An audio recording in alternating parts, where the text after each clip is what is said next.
घने जंगलों और गहरी नदी के बीच एक बोट धीरे धीरे आगे बढ़ रही थी। बोट में बैठे लोगों के चेहरों पर डर साफ दिखाई दे रहा था, क्योंकि वो लोग उस जगह की तरफ जा रहे थे जहां क्रिम्सन एनाकोंडा नाम का दुनिया का सबसे खतरनाक और सबसे बड़ा सांप रहता था। कहा जाता था कि वो इतना विशाल और खतरनाक है कि अपने जैसे बड़े बड़े एनाकोंडास को भी जिंदा खा जाता है। लेकिन जेफ को इन बातों से कोई फर्क नहीं पड़ता, क्योंकि उसका सिर्फ एक ही मकसद था, किसी भी हालत में उस एनाकोंडा को पकड़ना। थोड़ी देर बाद वो लोग नदी किनारे पहुंचते हैं, जहां बोट का मालिक जेफ से ज्यादा पैसों की मांग करने लगता है, क्योंकि उसके हिसाब से उस जंगल में जाना मौत को बुलाने जैसा था। जेफ पहले शांत रहता है, फिर पैसे निकालकर उसकी तरफ बढ़ाता है, लेकिन जानबूझकर नोट नीचे गिरा देता है। जैसे ही वो आदमी पैसे उठाने के लिए झुकता है, वैसे ही जेफ अचानक अपनी खंजर उसकी गर्दन में घोंप देता है। आदमी वहीं तड़प कर मर जाता है। इसके बाद जेफ उसकी गर्दन काट कर नदी में फेंक देता है, क्योंकि उसके हिसाब से गद्दारों को जिंदा रहने का कोई हक नहीं था। अब वो लोग जंगल के अंदर बढ़ने लगते हैं, जहाँ उन्हें कई मुंह वाले सांप की एक बड़ी मूर्ति दिखाई देती है। उस मूर्ति को देखकर सबको यकीन हो जाता है कि इस जंगल की कहानियां सच हैं। जंगल में हर तरफ अलग अलग जहरीले सांप घूम रहे थे, इसलिए जेफ के साथी उन्हें पकड़कर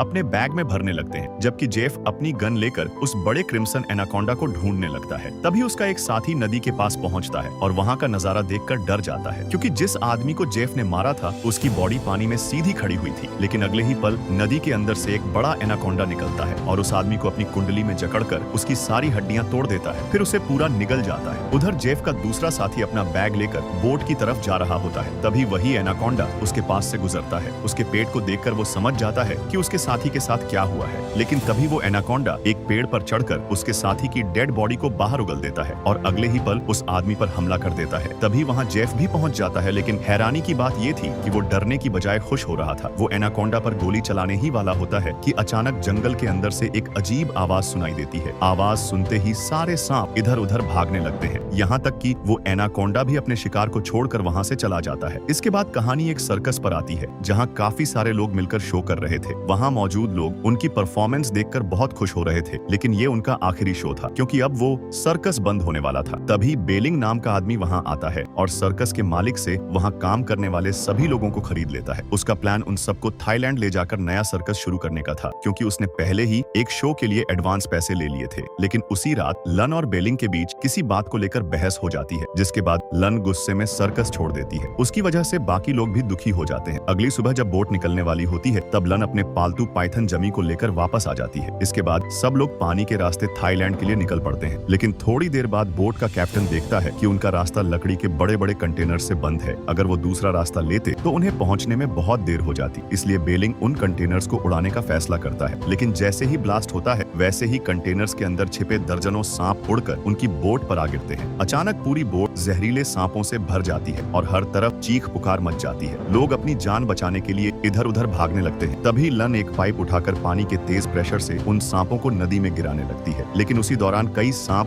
बेलिंग के ऊपर गिर जाते हैं, इसलिए वो डरकर खुद ही नदी में कूद जाता है और तैरते हुए किनारे तक पहुंचता है। किनारे पर पहुंचने के बाद भी बेलिंग की मुश्किल खत्म नहीं होती, क्योंकि उसके सामने एक बहुत ही जहरीला सांप आ जाता है। वो सांप उस पर हमला करने ही वाला होता है कि तभी अचानक एक आदमी आकर उसे अपने पैरों से कुचल देता है, और वो आदमी कोई और नहीं बल्कि जेफ था। दरअसल जेफ उसी जंगल में फंसा हुआ था, लेकिन क्योंकि उसने बेलिंग की जान बचाई थी, इसलिए बेलिंग उसे अपने साथ बोट पर ले आता है। हालांकि जेफ अभी किसी को भी अपने असली इरादों के बारे में नहीं बताता। उसी दौरान सर्कस का एक आदमी जियाऊ अचानक अपने कान में तेज दर्द महसूस करने लगता है। पहले तो सबको लगता है कि शायद कोई सामान्य परेशानी होगी, लेकिन तभी जेफ उसका कान ध्यान से देखने लगता है। अगले ही पल वो अपनी उंगली पर छोटा सा कट लगाता है, और जैसे ही खून की बूंद जियाऊ के कान के पास जाती है, वैसे ही उसके कान के अंदर से एक छोटा जहरीला सांप बाहर निकल आता है और जेफ के हाथ पर काट लेता है। ये देखकर सब डर जाते हैं, लेकिन हैरानी की बात ये थी कि जेफ को कुछ भी नहीं होता। वो आराम से उस सांप को पकड़कर नदी में फेंक देता है। ये देखकर लन समझ जाती है कि जेफ कोई साधारण इंसान नहीं है। उसे सांपों के जहर की आदत पड़ चुकी थी, और शायद बचपन से उसने खुद को अलग अलग जहरीले सांपों से कटवाया होगा, इसलिए अब जहर उस पर असर नहीं करता था। लन तुरंत बेलिंग को सावधान रहने के लिए कहती है, लेकिन बेलिंग उसकी बातों को गंभीरता से नहीं लेता। इसके बाद जेफ बोट के कैप्टन के पास जाता है, जो उस समय मछली पकड़ रहा होता है। जेफ उसे काफी सारे पैसे देकर वापस उसी जगह चलने के लिए कहता है जहां क्रिम्सन एनाकोंडा रहता था, लेकिन कैप्टन साफ मना कर देता है, क्योंकि वो उस इलाके में दोबारा नहीं जाना चाहता था। जेफ उस समय कुछ नहीं कहता और वहां से चला जाता है, लेकिन थोड़ी देर बाद अचानक कैप्टन की फिशिंग रॉड जोर जोर से हिलने लगती है। वो उसे पकड़ने की कोशिश करता है, तभी अचानक कोई ताकत उसे सीधे पानी के अंदर खींच लेती है। असल में ये जेफ का लगाया हुआ ट्रैप था, और अब कैप्टन की लाश आसपास के एनाकोंडास को आकर्षित करने वाली थी। अगली सुबह तक जेफ कैप्टन की डेड बॉडी को एक बहुत बड़े फिशिंग हुक में फंसा चुका था। तभी वहाँ लन आती है जो कैप्टन को ढूंढ रही थी, लेकिन जेफ उसे कुछ खास जवाब नहीं देता क्योंकि उसके हिसाब से जंगल में इंसानों का अचानक गायब हो जाना आम बात थी। तभी अचानक पूरी बोट जोर से हिलने लगती है क्योंकि उनके नीचे एक बहुत बड़ा एनाकोंडा पहुंच चुका था जिसने कैप्टन की बॉडी को निगल लिया था। जैसे ही वो एनाकोंडा हुक में फंसता है वैसे ही जेफ उसे पकड़ने की कोशिश करने लगता है, लेकिन वो सांप इतना ताकतवर था कि जेफ को भी नदी में खींच लेता है। फिर भी जेफ हार नहीं मानता। वो पास पड़ी एक छोटी बोट पकड़कर खुद को बचाने की कोशिश करता है, लेकिन एनाकोंडा उसकी बोट को अपनी कुंडली में जकड़कर तोड़ने लगता है। कुछ देर के लिए सबको लगता है कि शायद जेफ मर गया, लेकिन तभी वो वापस तैरकर बड़ी बोट तक पहुंच जाता है। उसी समय वो विशाल एनाकोंडा भी बोट पर चढ़ आता है और सबके सामने कैप्टन की लाश अपने मुंह से बाहर उगल देता है। ये देखकर हर कोई डर जाता है और जान बचाने के लिए भागने लगता है। अब वो एनाकोंडा सर्कस में मौजूद प्रीस्ट वोंग और उसके भाई वी के पीछे पड़ जाता है। तभी जेफ एक हथियार लेकर उस पर हमला करता है, लेकिन इससे वो सांप और ज्यादा गुस्से में आ जाता है। जेफ किसी तरह वहाँ से हट जाता है, लेकिन अब वो एनाकोंडा सर्कस के बच्चे पेंग और जियाओ की तरफ बढ़ने लगता है। दोनों डरकर भागते हुए कॉकपिट के पास पहुँचते हैं जहाँ पहले से लन छिपी हुई थी। वहाँ उसे कैप्टन का क्रॉसबो मिल जाता है और वो उससे एनाकोंडा को डराने की कोशिश करती है। उसी दौरान जियाओ एक बड़ा मटका उठाकर एनाकोंडा के सिर पर फंसा देता है। अब वो सांप खुद को छुड़ाने के लिए बुरी तरह इधर उधर टकराने लगता है, लेकिन भागते समय गलती से लन के पैर से केरोसिन फैल जाता है और वहाँ आग लग जाती है। कुछ ही सेकंड में आग बोट में रखे डायनामाइट तक पहुँच जाती है और जैसे ही एनाकोंडा खुद को मटके से आजाद करता है वैसे ही पूरी बोट में जोरदार धमाका हो जाता है। धमाके के बाद चारों तरफ आग फैल जाती है। बाकी लोग अपनी जान बचाने के लिए नदी में कूद जाते हैं, जबकि वो एनाकोंडा वहीं जलकर मर जाता है। काफी मुश्किल से तैरकर सब लोग किनारे तक पहुंचते हैं, लेकिन अब उनकी हालत बहुत खराब थी क्योंकि वो घने जंगल के बीच फंसे हुए थे और उनकी मदद करने वाला वहाँ कोई नहीं था। लेकिन हैरानी की बात ये थी कि जेफ अभी भी बिल्कुल शांत था। वो एक मैप निकालकर सबको दिखाता है और कहता है कि अगर वो लोग उसके साथ चलें तो वो उन्हें 2 दिन के अंदर थाईलैंड पहुंचा सकता है। लेकिन लन को उसकी बातों पर बिल्कुल भरोसा नहीं था। उसे अब यकीन हो चुका था कि कैप्टन की मौत और एनाकोंडा का हमला, इन सब के पीछे जेफ का ही हाथ था और जेफ भी इस बात से इनकार नहीं करता। जेफ अब सबको लालच देते हुए कहता है कि अगर वो लोग उस क्रिम्सन एनाकोंडा को पकड़ लेते हैं तो इतनी दौलत मिलेगी कि उनकी आने वाली पीढ़ियों को भी कभी काम करने की जरूरत नहीं पड़ेगी। ये सुनकर बाकी लोग खुश नहीं होते, लेकिन बेलिंग की आंखों में लालच साफ दिखाई देने लगता है। वो किसी भी कीमत पर उस एनाकोंडा को पकड़ना चाहता था। तभी अचानक ली अपनी गर्दन पर बने अजीब निशान को नोटिस करती है। जेफ उसे देखकर बताता है कि उसे एक जहरीली मधुमक्खी ने काटा है और अगर 2 दिन के अंदर उसे एंटीडोट नहीं मिला तो उसकी मौत तय है। लेकिन वो दवाई जेफ की पुरानी बोट में रखी थी, वही बोट जो क्रिम्सन एनाकोंडा वाले इलाके में थी। ये सुनने के बाद ली और जियाओ मजबूरी में जेफ का साथ देने के लिए तैयार हो जाते हैं और आखिरकार लन को भी उनके साथ जाना पड़ता है। इसके बाद सब लोग जंगल के अंदर लंबा सफर शुरू करते हैं। घंटों चलते रहने के बाद वो लोग थोड़ी देर आराम करने के लिए एक नदी के पास रुकते हैं। ली को बहुत प्यास लगी होती है, इसलिए वो नदी का पानी पीने जाती है, लेकिन तभी जेफ उसे रोक देता है। वो बताता है कि इस नदी का पानी जहरीला है, जो भी इसे पीता है उसे इतनी ज्यादा प्यास लगती है कि वो लगातार पानी पीते पीते खुद को उसी नदी में डुबो देता है। ये सुनकर सब और ज्यादा डर जाते हैं। थोड़ा आगे बढ़ने के बाद सबको भूख लगने लगती है। तभी जेफ एक खाली गड्ढे के पास रुकता है और बिना डरे उसमें अपना हाथ डाल देता है। अगले ही पल वो वहाँ से एक बड़ा पाइथन पकड़कर बाहर खींच लेता है और उसे मार देता है। फिर उसी सांप को काटकर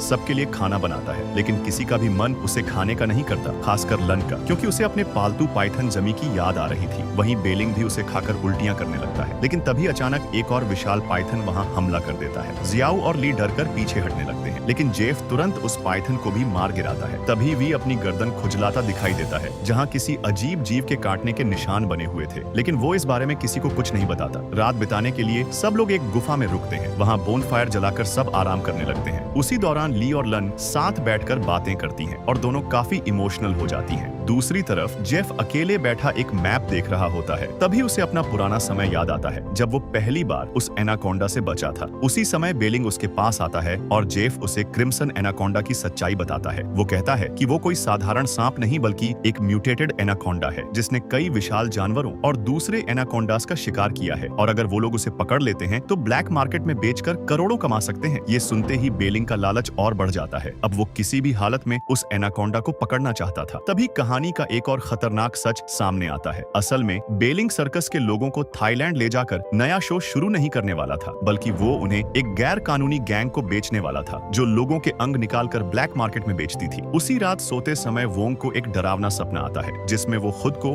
और अपने पूरे ग्रुप को कई विशाल एनाकोंडास से घिरा हुआ देखता है। डर कर उसकी आंख खुल जाती है, लेकिन फिर वो नोटिस करता है कि उसका भाई वी वहाँ नहीं है। वो तुरंत उसे ढूंढने निकल पड़ता है। कुछ दूर नदी के पास उसे वी दिखाई देता है, जो अजीब तरह से पानी की तरफ बढ़ रहा था। असल में वो उस जहरीले पानी का शिकार हो चुका था। उसे भयानक हेलुसिनेशन हो रहे थे और उसके मुंह से अजीब कीड़े निकल रहे थे। इसका मतलब था कि उसने छिपकर नदी का पानी पी लिया था। वोंग उसे रोकने की कोशिश करता है, लेकिन तब तक बहुत देर हो चुकी थी। अपने भाई की हालत देखकर वो टूट जाता है और दुखी होकर वापस लौट आता है। अगली सुबह सब लोग फिर से सफर शुरू करते हैं, लेकिन अब उन्हें आगे बढ़ने के लिए नदी पार करनी थी। शुरू में कोई भी पानी में उतरने को तैयार नहीं होता, क्योंकि अब तक ज्यादातर हमले पानी में ही हुए थे, लेकिन कोई दूसरा रास्ता भी नहीं था। इसलिए आखिरकार सब नदी में उतर जाते हैं। वो लोग धीरे धीरे आगे बढ़ रहे होते हैं कि तभी अचानक पानी के अंदर से एक विशाल एनाकोंडा निकलता है और सीधा वोंग पर हमला कर देता है। लन उसे बचाने की कोशिश करती है, लेकिन वो कुछ नहीं कर पाती। देखते ही देखते वो एनाकोंडा वोंग को मार देता है। ये देखकर बाकी लोग जान बचाने के लिए तेजी से आगे बढ़ने लगते हैं और काफी मुश्किल के बाद आखिरकार सब लोग किनारे पर पहुंच जाते हैं, जहां जेफ की पुरानी बोट खड़ी थी। किनारे पर पहुंचने के बाद जेफ अपने वादे के मुताबिक लन को वो दवाई दे देता है, जिससे ली के शरीर में फैल रहा जहर खत्म हो सकता था। दवाई मिलते ही लन राहत की सांस लेती है और जेफ से कहती है कि अब उन्हें तुरंत थाईलैंड के लिए निकलना चाहिए, लेकिन जेफ साफ मना कर देता है, क्योंकि उसका असली इरादा अब सबके सामने आ चुका था। वो उन लोगों को यहाँ सिर्फ इसलिए लाया था ताकि उन्हें चारे की तरह इस्तेमाल कर सके, क्योंकि उस क्रिम्सन एनाकोंडा को बाहर निकालने का सबसे आसान तरीका था इंसानी शिकार, और उसे मारा भी तभी जा सकता था जब वो किसी को खाने की कोशिश कर रहा हो। ये सुनते ही सबके होश उड़ जाते हैं। कोई भी अब जेफ का साथ नहीं देना चाहता था, लेकिन तभी बेलिंग अचानक खंजर निकालकर सबके ऊपर तान देता है, क्योंकि अब वो भी किसी भी हालत में उस एनाकोंडा को पकड़ना चाहता था। इसके बाद बेलिंग पेंग और जियाओ को रस्सियों से बांधकर एक बड़े ट्रैप के पास छोड़ देता है। वहीं दूसरी तरफ जेफ ली और लन को भी पकड़ चुका था, लेकिन उसी दौरान ली चालाकी से जेफ और बेलिंग को भरोसा दिलाने लगती है कि वो उनका साथ देना चाहती है। मौका मिलते ही वो धीरे धीरे अपने हाथ खोल लेती है और फिर अचानक जेफ की पिस्तौल निकाल लेती है, लेकिन उसे गन का लॉक खोलना नहीं आता था, इसलिए वो गोली नहीं चला पाती। तभी जेफ तुरंत उससे गन छीन लेता है और उसे मारने ही वाला होता है कि पीछे से लन एक बड़ा खंजर उठाकर जेफ की पीठ में घोंप देती है। अब दोनों के बीच जबरदस्त लड़ाई शुरू हो जाती है। उसी समय जियाओ और पेंग की तरफ एक विशाल एनाकोंडा बढ़ रहा था, जबकि बेलिंग पास खड़ा जाल पकड़े इंतजार कर रहा था। लेकिन अचानक उसके पीछे से एक और बड़ा एनाकोंडा आता है और उसे पकड़कर ऊपर पेड़ की तरफ खींच ले जाता है। इस दौरान जाल छूट जाता है, जिससे उनकी जान बच जाती है। दूसरी तरफ जेफ ली को गोली मार चुका था, लेकिन वो अभी जिंदा थी। तभी सही मौके पर लन पीछे से लकड़ी मारकर जेफ को बेहोश कर देती है। इसके बाद लन और ली जल्दी से जाकर पेंग और जियाओ को आजाद करते हैं और वहां से जेफ की बोट लेकर भागने का प्लान बनाते हैं। लेकिन तभी जेफ को होश आ जाता है। वो फिर से उनका पीछा करने लगता है। तभी अचानक एक एनाकोंडा उस पर हमला करके उसे पेड़ की तरफ खींच ले जाता है। इस मौके का फायदा उठाकर बाकी लोग बोट की तरफ भागते हैं, लेकिन बोट तक पहुंचने से पहले ही ली की मौत लन की बाहों में हो जाती है। ली की मौत से लन पूरी तरह टूट जाती है, लेकिन फिर भी वो खुद को संभालती है, क्योंकि अभी बाकी लोगों की जान बचाना जरूरी था। वो पेंग और जियाओ को लेकर बोट तक पहुंचती है और उसे चालू करने की कोशिश करने लगती है। तभी अचानक पीछे से एक बेहोश करने वाली गोली आकर जियाओ को लगती है, और ये गोली किसी और ने नहीं बल्कि जेफ ने चलाई थी। जिस एनाकोंडा ने उसे पकड़ा था उसे भी वो मार चुका था। अब जेफ तीनों को पकड़ लेता है और बड़े बड़े ट्रैप्स में बांध देता है, ताकि उनके खून की गंध से एनाकोंडास वहां आ जाए। कुछ ही देर में कई बड़े एनाकोंडा वहां पहुंच जाते हैं और तीनों को घेर लेते हैं। लेकिन तभी अचानक पूरे जंगल में एक अजीब आवाज गूंजती है और अगले ही पल वहां असली क्रिम्सन एनाकोंडा पहुंच जाता है। उसका आकार बाकी सभी एनाकोंडास से कई गुना बड़ा था। वो आते ही एक दूसरे एनाकोंडा पर हमला करता है और उसे तुरंत मार देता है। उसे देखकर लन, जियाओ और पेंग डर से कांपने लगते हैं। लेकिन दूसरी तरफ जेफ खुशी से पागल हो रहा था, क्योंकि आखिरकार उसका शिकार उसके सामने था। जैसे ही क्रिम्सन एनाकोंडा उन लोगों को खाने के लिए आगे बढ़ता है, वैसे ही जेफ ट्रैप एक्टिव कर देता है और एक विशाल जाल उस एनाकोंडा को पकड़ लेता है। लेकिन वो इतना ताकतवर था कि तड़पते तड़पते पूरा जाल नीचे गिरा देता है। कुछ ही सेकंड में वो जाल फाड़कर आजाद हो जाता है और गुस्से में जंगल की तरफ भागने लगता है। वो जेफ को बुरी तरह जमीन पर घसीटता है, फिर अपनी विशाल कुंडली में जकड़कर उसकी हड्डियां तोड़ देता है और आखिर में उसे जिंदा निगल जाता है। इस तरह आखिरकार जेफ की मौत हो जाती है। लेकिन खतरा अभी खत्म नहीं हुआ था, क्योंकि अब अगला नंबर लन, जियाओ और पेंग का था। इसलिए पेंग अपने मुंह से रस्सियां काटने लगता है। रस्सी काटते काटते उसके मुंह से खून तक निकल आता है, लेकिन आखिरकार वो खुद को और बाकी दोनों को आजाद कर देता है। इसके बाद तीनों जान बचाने के लिए जंगल में भागने लगते हैं, लेकिन क्रिम्सन एनाकोंडा लगातार उनका पीछा कर रहा था। भागते भागते पेंग पास पड़े खोखले लकड़ी के लट्ठों के अंदर छिप जाता है, लेकिन एनाकोंडा उसे देख चुका था और वो भी उसके पीछे अंदर घुसने लगता है। पेंग दूसरी तरफ से बाहर निकलने की कोशिश करता है, लेकिन वहाँ कोई रास्ता नहीं था। तभी सही समय पर जियाओ दूसरी तरफ का हिस्सा तोड़ देता है और पेंग को बाहर निकाल लेता जाता है। इसके बाद तीनों फिर से भागने लगते हैं, लेकिन अब उनकी हालत इतनी खराब हो चुकी थी कि उन्हें समझ नहीं आ रहा था क्या करें। तभी एक पल ऐसा आता है जब क्रिम्सन एनाकोंडा उन पर हमला करने ही वाला होता है, लेकिन जैसे ही वो आगे बढ़ता है वैसे ही उसका मुंह एक मजबूत लोहे की तार से कट जाता है। असल में वो जेफ का लगाया हुआ पुराना ट्रैप था और किस्मत से लन, जियाओ और पेंग उसी ट्रैप के बीच पहुंच गए थे। इस वजह से उनकी जान बच जाती है। इसके बाद वो तीनों जल्दी से जेफ की बोट में बैठते हैं और वहां से निकल जाते हैं। लेकिन कहानी यहीं खत्म नहीं होती, क्योंकि उनके जाने के बाद वो क्रिम्सन एनाकोंडा फिर से जिंदा हो जाता है। जैसा कि जेफ ने बताया था, वो कोई साधारण सांप नहीं बल्कि एक म्यूटेटेड एनाकोंडा था। तो दोस्तों, कहानी यहीं खत्म होती है।